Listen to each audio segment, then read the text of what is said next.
South के मशहूर actor विजय थलापति ने इस्लाम कबूल कर लिया।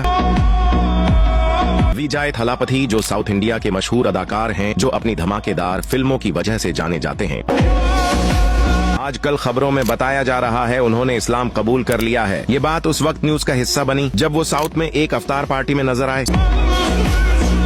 साउथ इंडिया में एक अफ्तारी का एहतमाम किया गया था जिसमें वो भी शामिल थे। उन्होंने सफेद लिबास पहना हुआ था और सबके साथ मिलकर इफ्तारी की।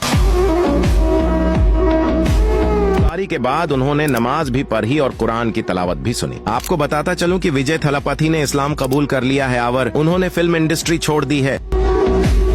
विजय थलापति का कहना था, इस्लाम एक बहुत प्यारा मजहब है, नमाज पढ़कर दिल को सुकून मिलता है। इनकी ये बातें सुनकर उनके कई चाहने वालों ने भी इस्लाम कबूल कर लिया। अल्लाह किसी को भी हिदायत के रास्ते पर जब चाहे चला सकता है। आपका विजय थलापति के बारे में क्या कहना है, नीचे कमेंट्स में जरूर बताएं।